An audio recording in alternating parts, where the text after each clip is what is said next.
Pedirles, hermanos, que me acompañen al libro de Mateo.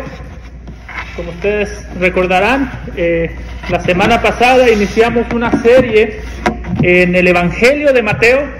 Tengo una buena noticia: después de este sermón nos van a faltar 88 más, así que ya estamos cerquita. Mateo capítulo 1, versículos 18 al 25, es el pasaje que nos corresponde el día de hoy, y si usted lo tiene, le pido que, si no tiene un impedimento, se ponga sobre sus pies y me responda con un fuerte amén. Amén. Mateo capítulo 1, versículos 18 al 25. Dice la palabra de nuestro Señor: el nacimiento de Jesucristo fue así.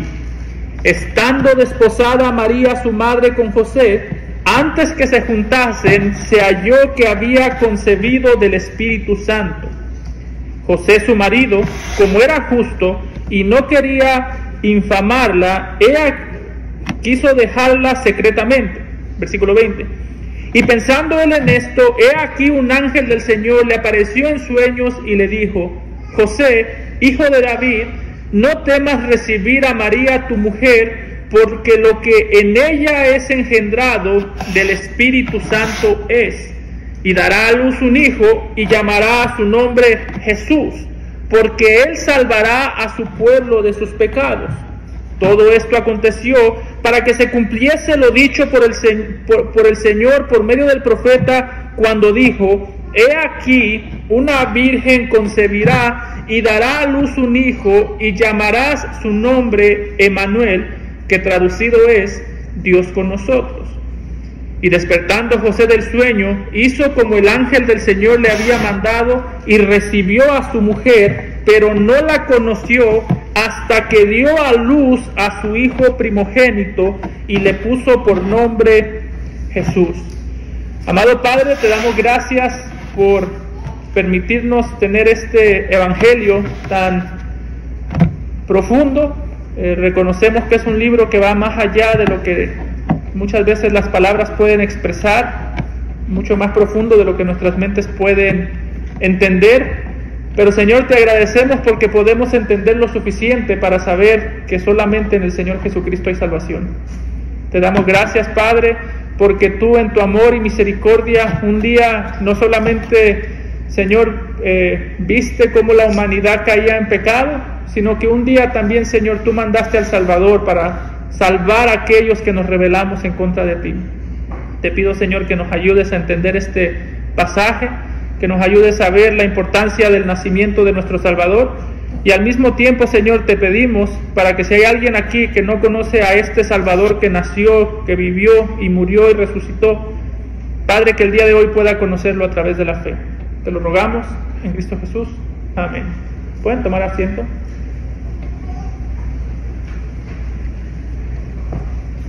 Para lo que hemos visto nosotros en este punto a través del libro de Mateo, en el primer sermón de la semana pasada, una de las cosas que podríamos decir es que para este punto, cuando Mateo comienza a describir la historia del Señor Jesucristo, o cuando comienza a describir el nacimiento del Señor Jesucristo, una de las cosas que Mateo ha estado tratando muy enfáticamente de hacer es demostrarnos que el Señor Jesucristo, aunque nació dentro de un matrimonio, no pertenecía o no era fruto del matrimonio en el que el Señor Jesucristo nació. Es decir, algo que Mateo ha estado enfatizando una y otra vez cuando habla del Señor Jesucristo, de su nacimiento, es que Jesús nació en una familia como cualquier otro hijo, como cualquier otro muchacho, como cualquier otro bebé. Sin embargo, aunque nació en una familia como cualquier otro ser humano, realmente Él no fue un fruto de un matrimonio como lo habría sido cualquier otro. Si nosotros retrocedemos un poco, una de las cosas que Mateo ha estado enfatizando, si usted va conmigo al capítulo 1, versículo 16, es el hecho de que María y el hecho de que José eran un matrimonio cuando Jesús nació, pero Jesús no era hijo biológico de José. Si usted puede ver conmigo en Mateo 1, versículo 16, dice en la genealogía, y Jacob engendró a José, marido de María. Es decir, como si Mateo nos dijese que no quede la menor duda que José y María eran un matrimonio conforme a la voluntad de Dios, pero al mismo tiempo, cuando habla de Jesús, dice, y Jacob engendró a José, marido de María, de la cual nació Jesús, llamado el Cristo. Si nota, lo que ahí dice es que Jesús nació de María, pero no enseña que Jesús fue engendrado por José. Es como si Mateo desde el principio nos estuviese diciendo, el hombre que está aquí es un hombre que humanamente hablando es como cualquier otro hombre, tenía las mismas características sin pecado que tenía cualquier otro hombre. Sin embargo, lo que nos está diciendo es, quiero abrir mi evangelio, quiero abrir mi libro, y lo primero que yo quiero que ustedes entiendan es que el nacimiento o la concepción del Señor Jesucristo es algo que es de otro mundo. Y piense por un momento en eso. ¿Por qué es importante que entendamos que Jesús fue concebido en el vientre de una virgen? Porque aquí el milagro, escúcheme bien, el milagro no es que Jesús nació de una virgen. Jesús nació como nace cualquier otro ser humano. Seguramente María experimentó las mismas contracciones que experimenta cualquier mujer. María experimentó el mismo dolor cuando estaba teniendo a Jesús. María experimentó los mismos desvelos. Lo milagroso aquí no es el nacimiento, sino la concepción. Que Jesús fue concebido por obra y gracia o por obra del Espíritu Santo. ¿Pero por qué es importante eso?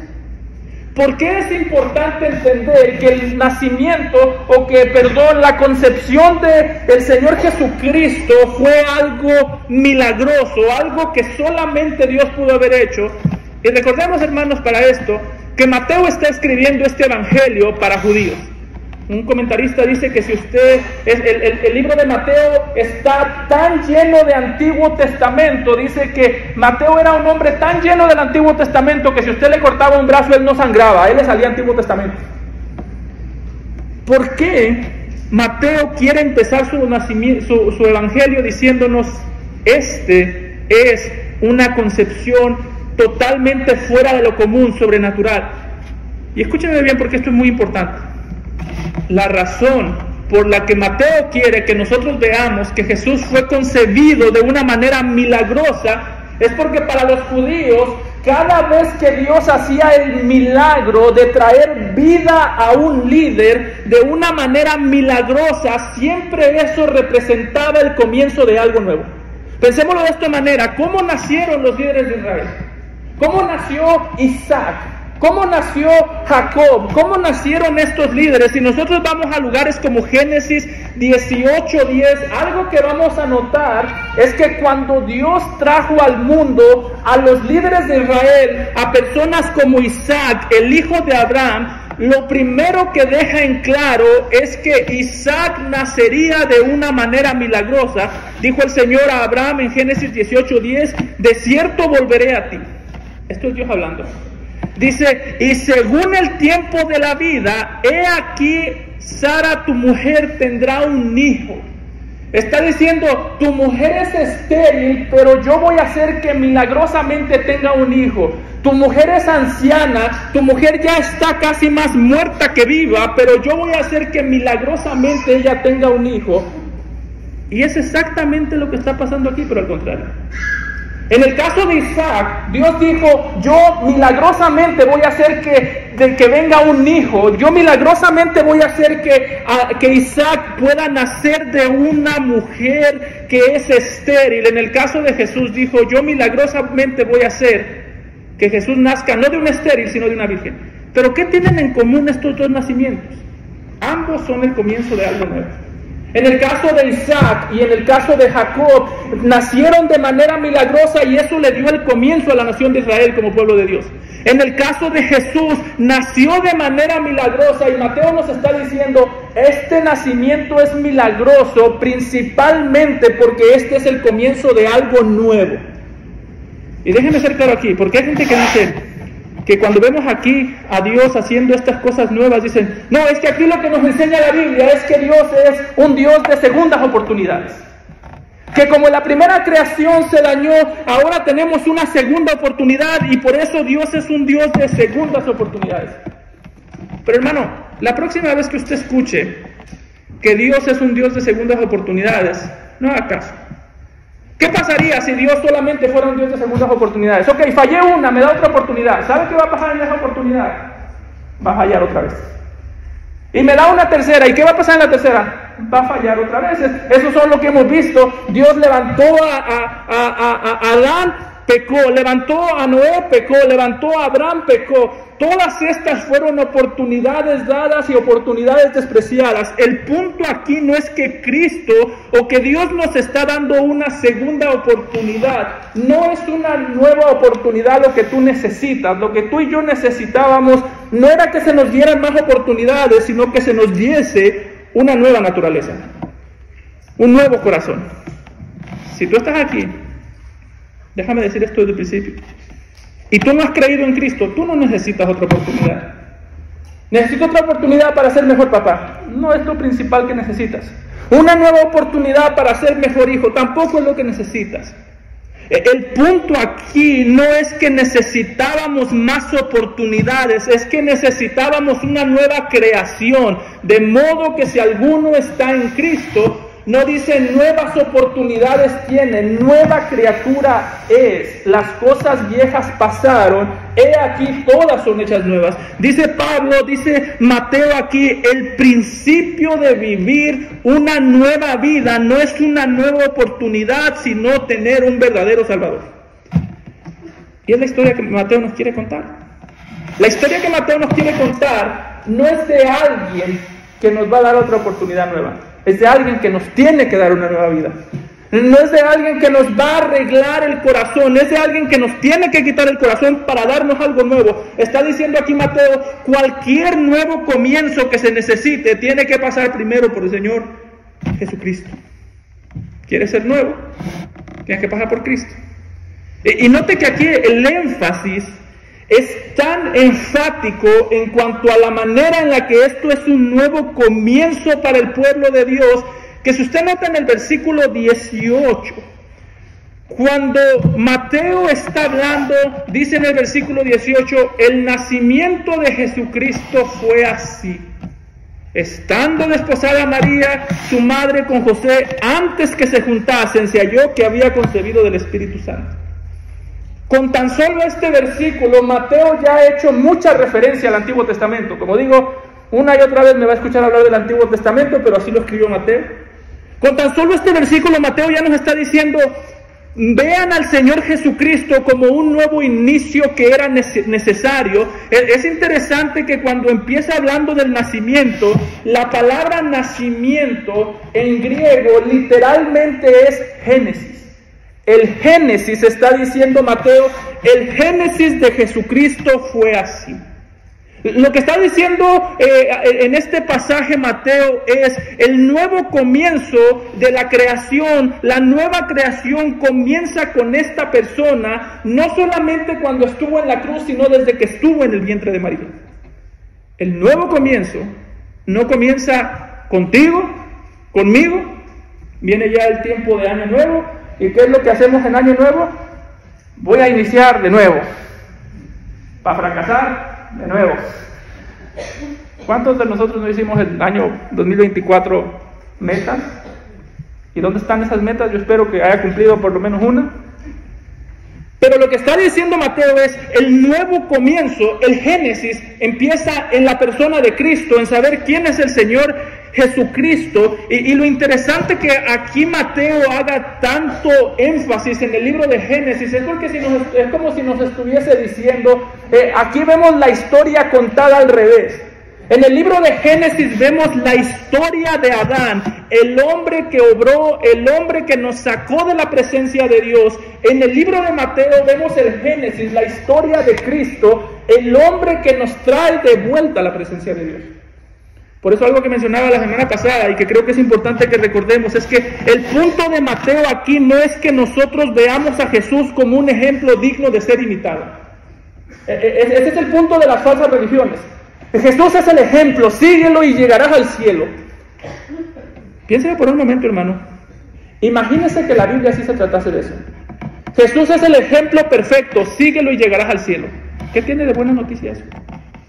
¿Qué tiene de buena noticia decir, yo tengo que seguir el ejemplo de Jesús para llegar al cielo? Porque si tengo que seguir el ejemplo de Jesús, un hombre que nunca pecó, un hombre que nunca tuvo un mal pensamiento, nunca miró a una mujer inadecuadamente, nunca se enojó injustamente, y que me dijese, tienes que hacer todo eso. Eso no es buena noticia. Aquí Mateo nos está diciendo, hubo un hombre en Génesis que nos sacó del cielo. Nos sacó de la presencia de Dios. Y Mateo, ¿cómo volvemos a la presencia de Dios? Y Mateo diría, la cuestión es que tú no vuelves, necesitas que te traigan. Y la comparación aquí es, en Génesis, Adán nos sacó del cielo. En Mateo, Dios en Cristo nos regresa al cielo. Es la misma comparación que hace Pablo en 1 Corintios capítulo 15 versículo 47, cuando haciendo una comparación entre Adán en Génesis y Jesús en los evangelios dice el primer hombre. ¿Cuál es la diferencia entre Adán y Jesús? El Adán de Génesis y el Jesús de Mateo. El primer hombre, Adán, es de la tierra, terrenal. El segundo hombre, que es el Señor Jesucristo, es del cielo. Está diciendo Pablo y está diciendo Mateo, ¿sabes por qué debes dejar de prestar atención al pecado de Adán para prestar atención a Jesús? Es porque el primer hombre fue tomado del polvo de la tierra y fue vuelto al polvo de la tierra. El segundo hombre descendió del cielo a la tierra. Todo esto Mateo nos está contando una historia al revés. Piénselo de esta manera. En el principio Dios tomó a Adán, lo tomó del polvo de la tierra y sopló en él espíritu, aliento de vida. En esta ocasión Jesús no es tomado del polvo de la tierra, sino que es el Espíritu eterno que toma para sí carne de polvo. La historia al revés. En Adán, un hombre del polvo al que se le dio espíritu. En Jesús, un espíritu eterno al que se le dio carne.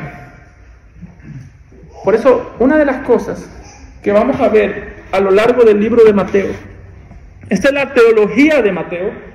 Una de las cosas que vamos a ver a lo largo del libro de Mateo es todo lo contrario a lo que vemos en Génesis. En Génesis vemos a Adán como la imagen de Dios que nos deshace y nos saca del cielo. En Cristo vemos la imagen del Dios invisible, como dice Pablo en Colosenses 1, que rehace la imagen de Dios en nosotros. Por eso es que, hermanos, lo más importante cuando pensamos en este libro de Mateo no son solamente sus mandamientos. Es importante los mandamientos. Pero lo más importante, si algún día tú quieres saber cuál es el punto de Mateo, no es solamente decirte cómo debes vivir, sino en quién debes creer para poder vivir de la manera en la que debes vivir. Cuando pensamos en Mateo, a veces pensamos el sermón del monte, mandamientos, y está bien. Pensamos la gran comisión, mandamientos. Pensamos en muchas cosas de que habla Jesús, mandamientos. Y todo eso es importante, pero lo que está diciendo Mateo principalmente no es mira los mandamientos y hazlos para vivir, sino mira a Jesús y cree en Él para vivir y poder cumplir sus mandamientos. Está diciendo, así como hubo un Adán que te sacó del cielo, hay un Jesús que te puede devolver y que es el único que te puede devolver al cielo. Y note que aquí, cuando describe el nacimiento de Jesús, como digo, lo menciona en un contexto de matrimonio, pero no como un fruto de matrimonio. Sin embargo, aunque Mateo es enfático en cuanto a cómo debemos ver al Señor Jesucristo como alguien nacido de una mujer, pero como alguien que no es fruto del matrimonio entre una mujer y el hombre. Note que Mateo también se preocupa por mostrarnos qué tipo de hombre fue el que crió al Señor Jesucristo. Dice el versículo 19 cuando habla de José, José su marido, como era justo y no quería infamarla, quiso dejarla secretamente. Nos está diciendo, cuando Jesús fue concebido por obra del Espíritu Santo, María estaba casada. María de la nada quedó embarazada, por así decirlo. Sabemos por Lucas que para este tiempo ya un ángel se le había aparecido a María. Pero aquí nos dice que cuando quedó embarazada, José quiso dejarla. Dice José, su marido, como era justo y no quería infamarla, quiso dejarla secretamente. ¿Por qué está diciendo esto el texto?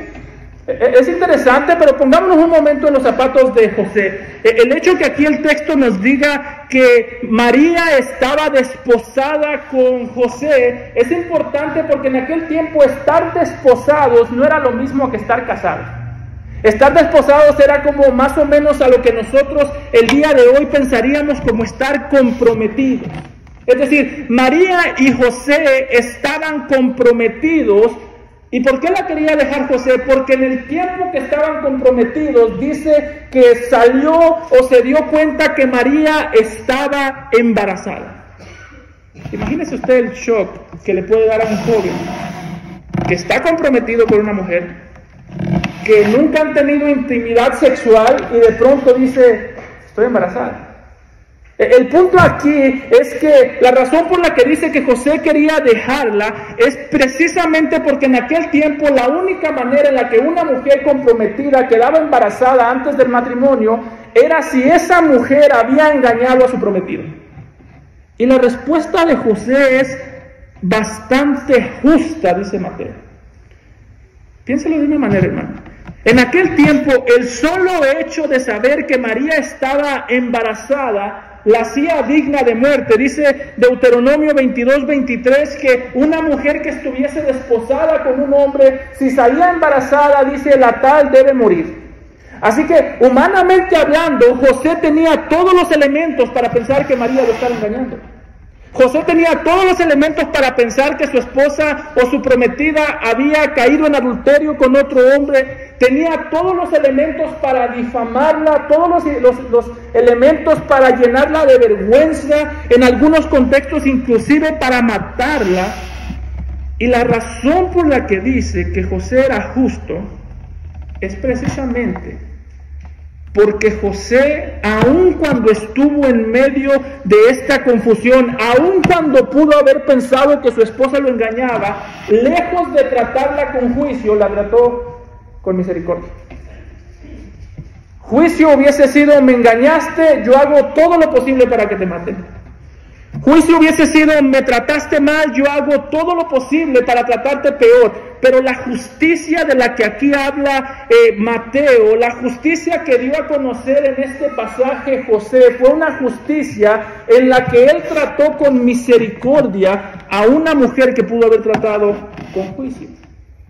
Es interesante porque básicamente aquí José se está comportando de la misma manera que el rey David. Si nosotros vamos a 1 Samuel capítulo 2 versículo 24, cuando David tuvo la oportunidad de matar a Saúl, su enemigo, sabemos por el contexto que Saúl tenía tiempo persiguiéndolo, tenía tiempo tratando de matarlo, pero nos dice que cuando tuvo oportunidad de matarlo y le perdonó la vida, en 1 Samuel 2:24, la respuesta de Saúl a David fue, más justo eres tú que yo, que me has pagado con bien, habiéndote yo pagado con mal. Si nota, la justicia de la que aquí se habla, y la justicia de que se espera de nosotros en este pasaje, no es solamente que nosotros nos comportemos de manera correcta o obedezcamos. No, a veces cuando pensamos en una persona justa, pensamos en una persona que obedece la palabra de Dios. Y eso no siempre es el caso. A veces cuando pensamos en una persona justa, pensamos en alguien que obedece siempre a Dios, y ese no es el caso. El punto de Mateo aquí es la justicia de José, su carácter, su madurez, se vio reflejada principalmente no solamente en que obedecía la palabra, sino en la misericordia que tuvo cuando pudo haber tratado con juicio. El punto aquí, en este pasaje, hermanos, es José era del linaje de David, como ya hemos visto, pero José también era de la fe de David. El mismo carácter que había en David maduro es el mismo carácter que había en José. Y lo que quiere llegar Mateo con esto es el mismo carácter que debe haber en nosotros. Lo que Mateo nos diría aquí es, ¿tú quieres saber si tú eres justo? ¿Tú quieres saber si tú eres maduro? Bueno, mira a José. José pensó que su esposa lo engañaba. Humanamente hablando, tenía todo el derecho de maltratarla, tenía el derecho de mandarla a la cárcel, de mandarla a la muerte. Y está diciendo, la preocupación principal de José no era destruirla con juicio, sino tratarla con misericordia. El punto de Mateo aquí en parte es, tú quieres saber cómo luce la justicia, tienes que ver cómo actúas tú con aquellos mientras te maltratan. Las cosas que aquí hace José son exactamente las mismas cosas que Jesús más tarde demanda de nosotros. En este pasaje vemos a José tratando a María con misericordia. ¿Y qué dice Jesús más tarde en Mateo 5:7? Bienaventurados los misericordiosos, porque ellos alcanzarán misericordia. Vemos a José y se nos dice que trató de dejarla en secreto. No fue un José que dijo, mírenme, qué bueno soy yo, cómo la perdono. Trató de dejarla en secreto. ¿Y qué dice Jesús más adelante en Mateo 6:1? Guardaos de hacer vuestra justicia delante de los hombres, para ser vistos de ellos. Lo que está diciendo el texto es, el carácter que mostró José aquí es el carácter que tienes que mostrar tú como parte del reino del Señor Jesucristo. El reino del Señor Jesucristo, la justicia de Cristo dada a ti, se ve reflejada principalmente en la misericordia. Por eso, hermano, una cosa que debes tú recordar es, la madurez no se prueba en este momento de tranquilidad. ¿Cómo sabes tú, hermano, qué tan maduro eres? Los momentos maduros no se prueban ahorita, que estamos tranquilos, que estamos sentados con aire acondicionado. ¿Sabes tú cuándo se prueban los momentos de madurez? Cuando estás siendo atacado.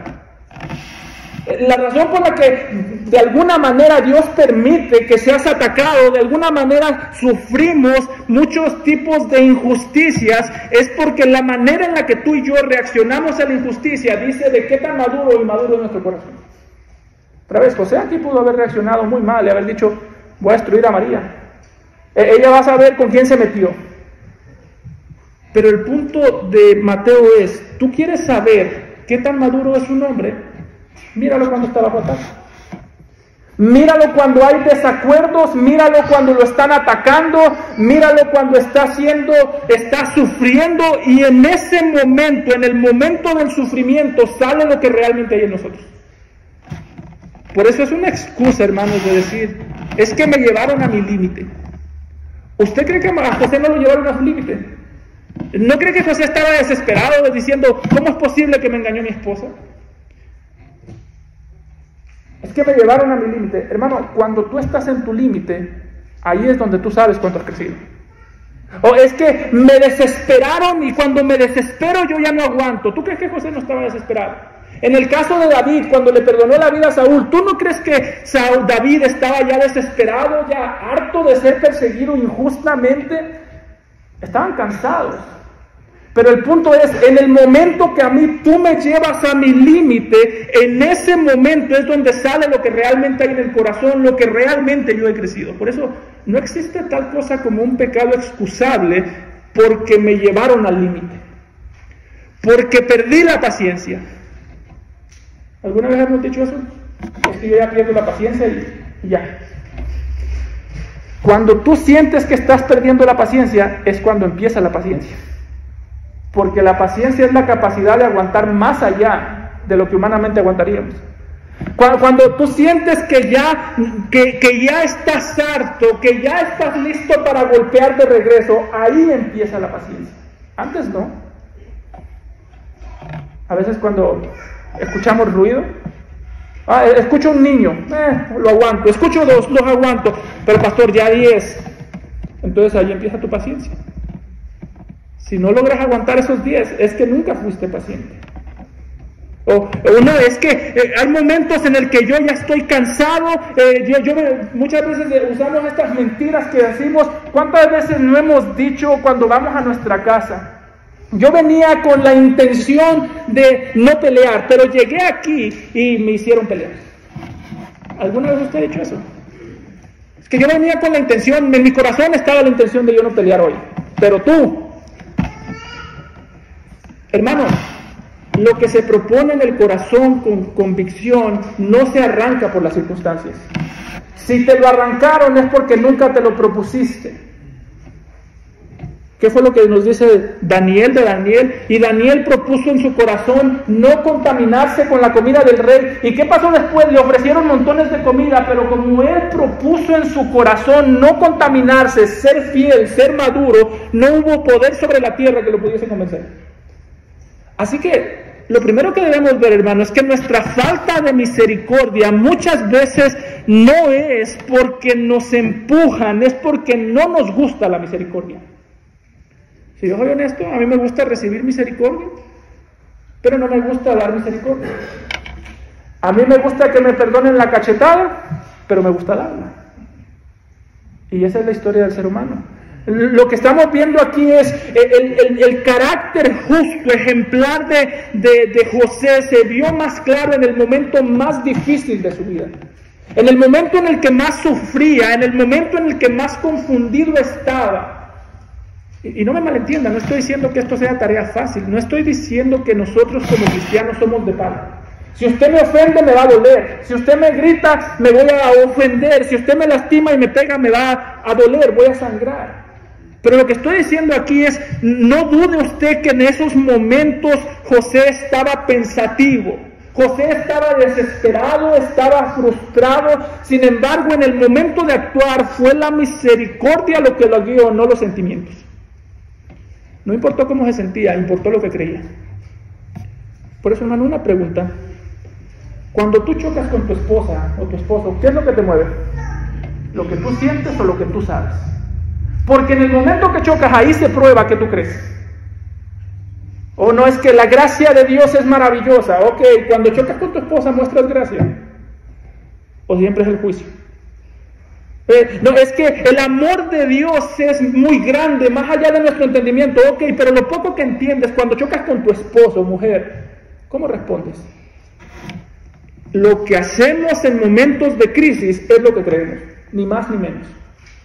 Por eso, en la vida cristiana, hermanos, aquí el ejemplo de José nos muestra que en la vida cristiana, en la obediencia a Dios, lo más importante cuando hay un conflicto como el que tenía José, cuando hay dudas, cuando hay sufrimiento, cuando hay dolor, cuando hay malos entendidos, lo más importante no es entender quién tuvo la razón, sino quién mostró misericordia. Bienaventurados los misericordiosos, porque ellos recibirán misericordia. Cuando hay un conflicto, como el que tenía aquí José, entre dos cristianos, hermanos, usted sabe lo inmaduro que es decir, pero es que ella tuvo la culpa. O es que yo, o el esposo decir, ella tiene la culpa, la esposa decir, la esposa decir, no, mi esposo tiene la culpa. Usted sabe lo inmaduro y lo en contra del evangelio que da esto, porque ¿cómo sería que Dios descienda y diga, tú tuviste la culpa?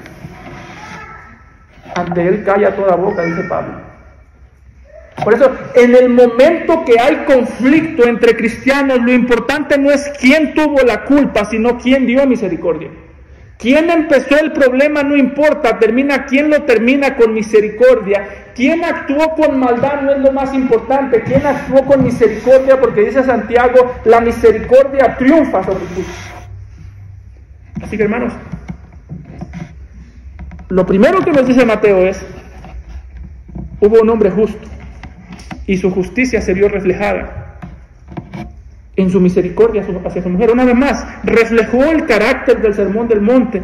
Le tuvo misericordia a María, bienaventurados los misericordiosos. Más tarde Jesús dice, hizo dejarla en secreto sin jactarse de su justicia. ¿Y qué dice Jesús? Cuando hagas justicia no la hagas en frente de los hombres para ser visto. Y dice Jesús, el carácter que vi en José, mi padre adoptivo, es el carácter que yo espero en todos los discípulos.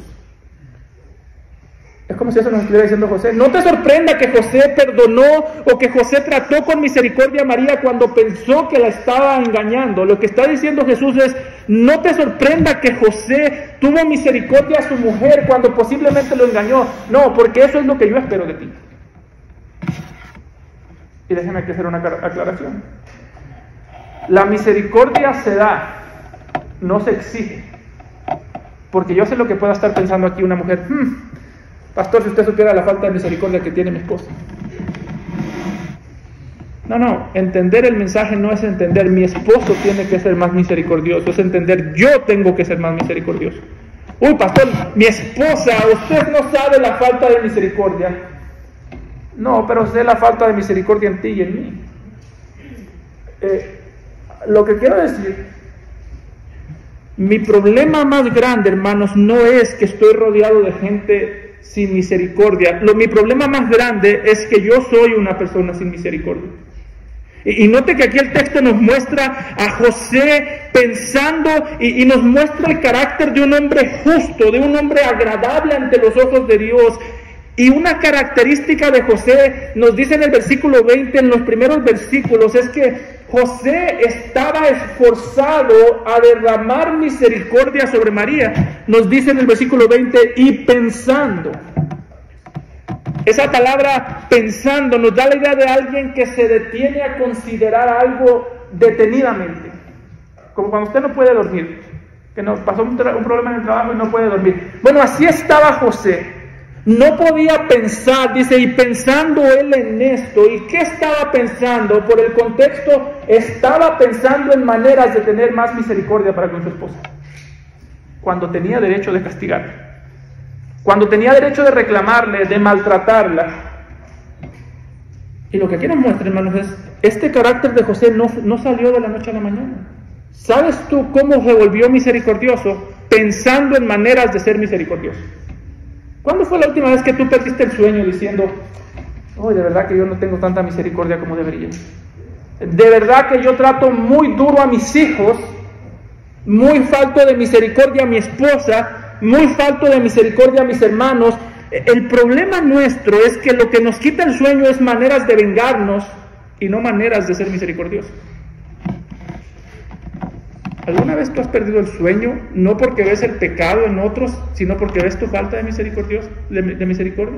¿Alguna vez has visto las palabras de Jesús, bienaventurados o felices los misericordiosos, y has dicho, a mí me falta misericordia, por tanto soy un infeliz?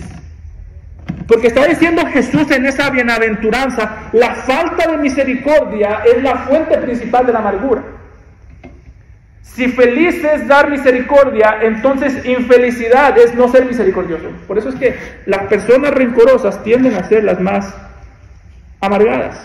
La amargura no es una señal de que la vida está mal, es una señal de que el corazón está mal. Por eso, otra vez, piensa en José. ¿Cómo estaba José pensando que su esposa lo engañaba? Piensa en David, cómo estaba cansado de huir, de que lo perseguían, de que lo querían matar, de que a la menor provocación Saúl lo iba a matar injustamente, y cómo lo dejó ir vivo cuando pudo matarlo David. Una vez más, fíjate para dónde se va tu corazón cuando te ofenden, porque ahí está tu Dios. A todos nos ofenden, todos hemos sufrido ofensas injustas, pero fíjate para dónde se va tu corazón. Es al juicio. Cuando estás pensando en un hermano, fíjate bien en qué estás pensando, en lo mal que te cae o en lo mal que estás tú porque te cae muy mal. En lo mal que te hizo o en lo malo que eres tú por no estar dispuesto a hacerle el bien mientras él te hace el mal. Hay gente que dice, no, pastor, es que yo soy manso, no menso. Bueno, Jesús te trató muy bien mientras tú lo tratabas a él muy mal. a no ser que eso se aplique a Jesús, eso no funciona. La misericordia triunfa sobre el juicio. Y es en ese contexto en el que se le aparece el ángel en sueño a José. Pensemos en un José cansado, que no podía posiblemente dormir, un José estresado. ¿Cómo es posible que mi esposa me haya engañado? ¿Cómo es posible que ahora no me voy a casar con ella? Un José con el corazón roto, frustrado, y dice en el versículo 20 al 21, y pensando él en eso, mientras le daban las vueltas en la cabeza, he aquí un ángel del Señor le apareció en sueño y le dijo: José, hijo de David, no temas recibir a María tu mujer, porque lo que en ella es engendrado, y si tiene con qué subrayar, subraye engendrado, que ese es el milagro, lo que en ella es engendrado del Espíritu Santo es, y dará a luz un hijo y llamará su nombre Jesús, porque él salvará a su pueblo de sus pecados. Lo que le está diciendo el ángel a José, le está diciendo: José, yo entiendo tu frustración, yo entiendo que para ti tenga sentido que María te engañó. De hecho, note que aquí dice que a José le daba temor tomarla. Dice, y pensando en esto, aquí un ángel del Señor le apareció en sueño y le dijo: no temas recibir a María tu mujer. Posiblemente el temor de José era: ¿cómo me voy a casar yo con una mujer adúltera? ¿Cómo me voy a casar con una mujer adúltera que es impura delante de Dios? ¿Y cómo voy a ser yo impuro también delante de Dios? El temor de José era: esta mujer es impura. Y la respuesta del ángel es: no, José, la mujer lejos, el fruto del vientre de María, lejos de ser por causa de una impureza, el fruto de su vientre es aquel que cura todas las impurezas. Le está diciendo: lo que en ella es engendrado del Espíritu Santo.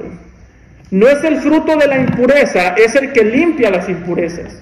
No es el fruto del engaño, es el fruto de las promesas que Dios ha dado. Y noten que aquí ese es el punto. El punto aquí ya no es José. En el versículo 19 el punto es José. En el versículo 20 y 21 el punto ya no es José, sino Jesús, y cómo Jesús limpia. Porque note que en el versículo 21 dice: y dará a luz un hijo y llamará a su nombre Jesús. Ahora, la palabra Jesús quiere decir Jehová de salvación. Es la misma palabra del hebreo para Josué. Josué del Antiguo Testamento y Jesús son básicamente el mismo nombre. Y esto ha hecho a muchos comentaristas pensar la conexión que existe entre Josué y Jesús. Piensen de esta manera: Josué es un libertador que lideró a la nación de Israel a la tierra prometida.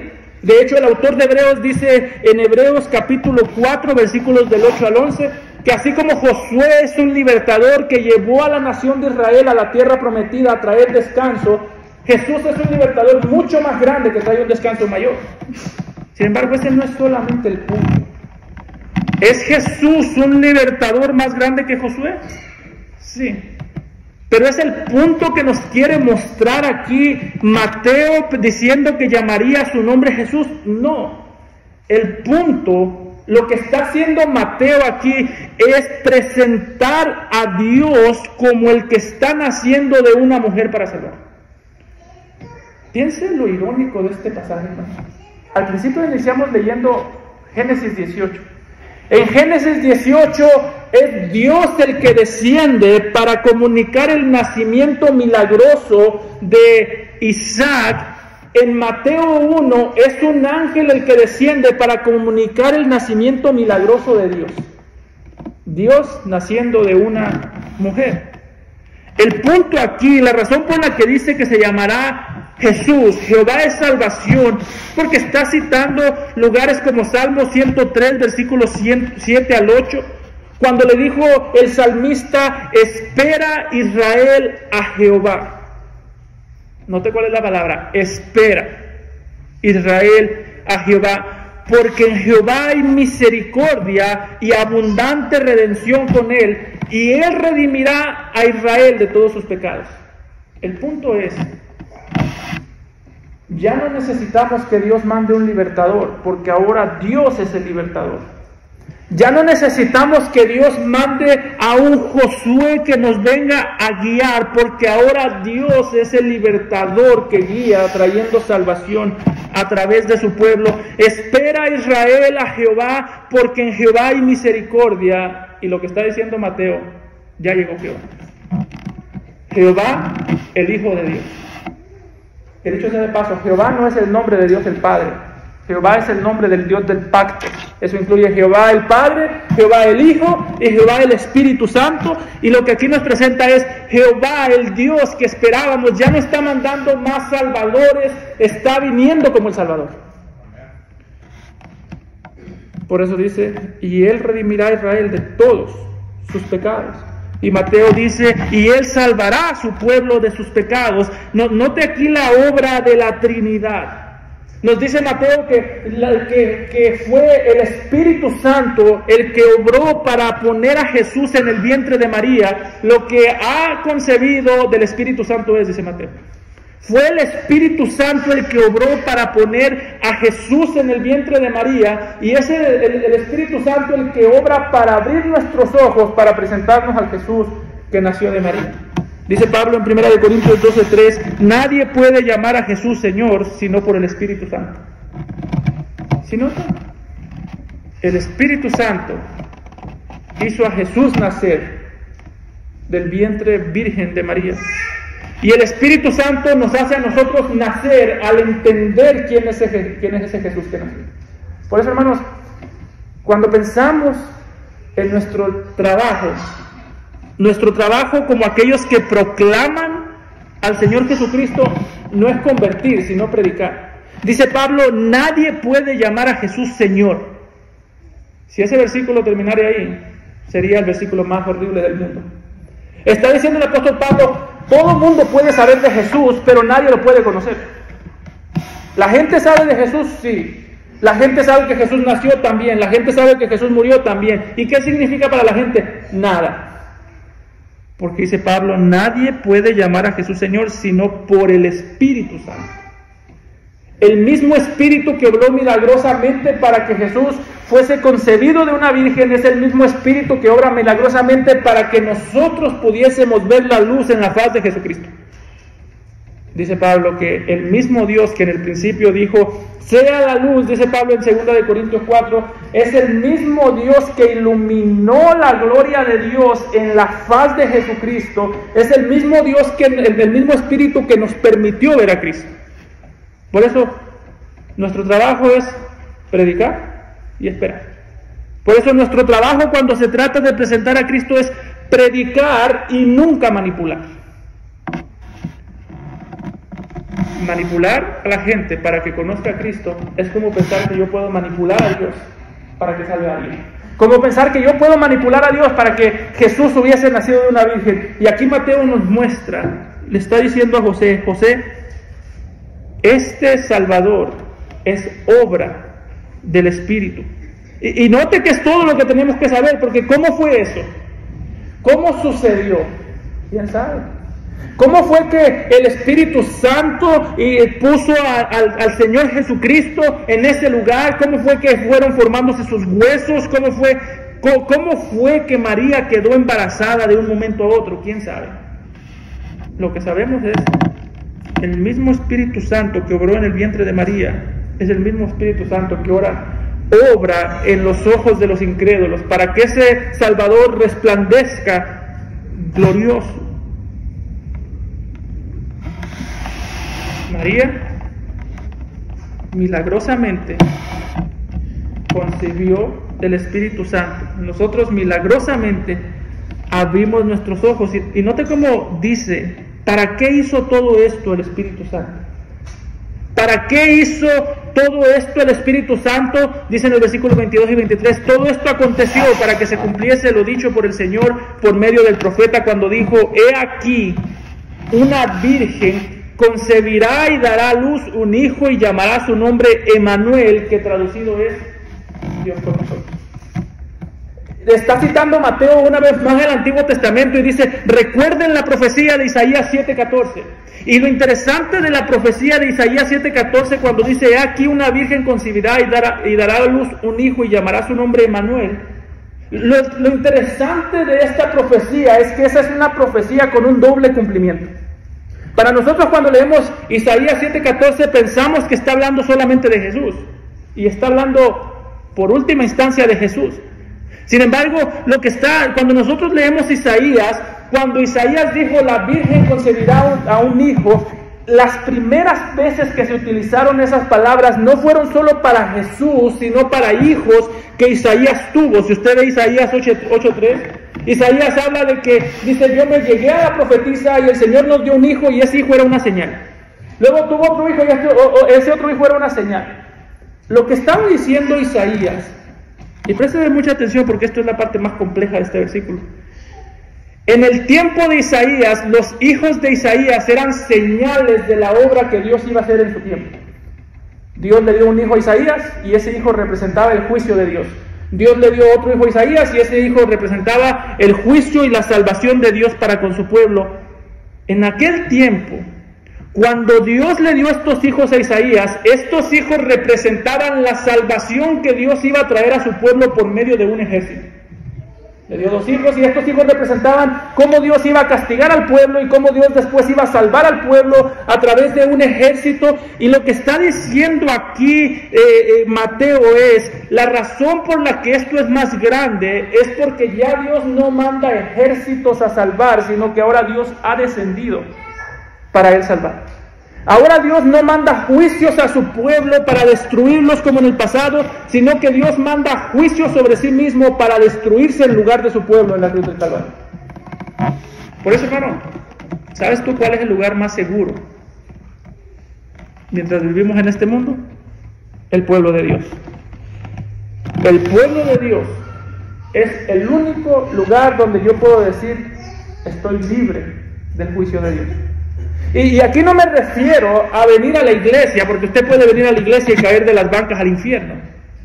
Lo que estoy diciendo es, el lugar más seguro es reunirnos donde se reúne el pueblo de Dios. ¿Y donde se reúne el pueblo de Dios? En la cruz del Señor Jesucristo.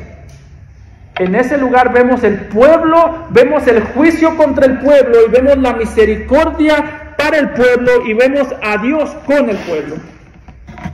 Por eso esta idea de que el Señor está conmigo. Bueno, tú estás con el Señor. No, pero el Señor está conmigo. No, entonces el Señor tampoco está contigo. El Señor está conmigo donde ya que yo vaya. Tú has creído en su Hijo. Porque si tú no has creído en su Hijo, no importa dónde estés. Puedes estar aquí en la iglesia el día de hoy, pero si no crees en su Hijo como el único Salvador, entonces Dios, lejos de estar contigo, está en contra de ti. Estás todavía expuesto al juicio, y dice el autor de Hebreos, horrenda cosa es caer en las manos del Dios vivo. El punto aquí de Mateo es mostrarnos, este que nació es Dios con nosotros, y si quieres encontrarte con Dios, encuéntrate con Él en la cruz de su Hijo. La cruz es el lugar donde el cielo y la tierra chocan. La cruz es el lugar donde el cielo y la tierra se encuentran. Por eso, hermano, si tú has creído en Cristo, descansa en eso. Quizás no eres tan justo y misericordioso como José, pero el punto aquí también es, el que nació es el que da una misericordia más grande de la que tenía José. Quizás no eres tan justo y misericordioso como José, no estoy diciendo que no debes serlo, estoy diciendo quizás no lo eres, pero el que nació en aquel momento es el que llevó nuestras injusticias. Descansa en Él. Por otro lado, si tú no has creído en Cristo, tú no descansas. Ese sería un descanso engañoso. No creas en la mentira. Aquí sí dice Dios con nosotros, será su nombre Emmanuel, Dios con nosotros. ¿Por qué? Porque ese Jesús que nació fue el que en la cruz llevó el juicio y fue el que en la cruz compró la misericordia, y es el que está con nosotros si primero pasamos por su cruz. O creemos en Él como único Salvador y somos salvos, o nos rehusamos a creer, dice Juan en Juan 3:36, y la ira de Dios está Note que no dice Juan, estará, dice Juan, el que cree en el Hijo tiene la vida, mas el que se rehúsa a creer en el Hijo no tiene la vida, sino que la ira de Dios está a tiempo presente. En este mismo momento la ira de Dios está sobre ti si no has creído en el Señor Jesucristo. Que estés aquí no quiere decir nada si no has creído en Cristo. Por eso cree en Él. Esa es la promesa de Dios con nosotros. Dios con nosotros, en nosotros y Dios por nosotros. El punto aquí, una vez más, no es solamente la justicia de José, no es ni siquiera el rol de María, porque note que el punto de Mateo es solamente la obra que el Señor Jesucristo haría para estar con nosotros. El punto aquí es decirnos, tú quieres saber cuánto Dios te ha amado, mira lo que ha hecho Cristo y todo lo que haga de aquí en adelante, desde el principio hasta el final, fue lo que le costó a Dios estar contigo. Es interesante que el libro de Mateo empieza diciendo que Jesús es Emmanuel, Dios con nosotros, y termina en Mateo 28 diciendo, y yo estaré con vosotros todos los días hasta el fin del mundo. Está diciendo Jesús, si algún día necesitan saber qué tanto los amé, solamente vean todo lo que hice para estar con ustedes. Todo lo que hice para estar y seguir estando con nosotros. Una vez más, el punto no es José, el punto no es María, que de hecho note que aquí Mateo deja claro que María es importante. Bendita eres entre las mujeres, dice en Lucas. Bendito es el vientre, el fruto de tu vientre. Es una mujer bendita, pero no fue una mujer siempre virgen. Note cómo dice el versículo 24. Y despertando José del sueño, hizo como el ángel del Señor le había mandado y recibió a su mujer. Y note el versículo 25. ¿Cómo sabemos que María no fue virgen para siempre? ¿Cómo sabemos que María no fue perpetuamente virgen, como enseña el catolicismo, pero no la conoció? Eso quiere decir, no tuvieron relaciones sexuales José y María, hasta que dio a luz a su hijo primogénito y le puso por nombre Jesús. Si el pasaje terminara, no la conoció, diríamos, María fue siempre virgen. Pero la Biblia dice, no la conoció hasta que dio a luz a su hijo primogénito. El punto de Mateo es, ponle atención al hijo, no la mamá.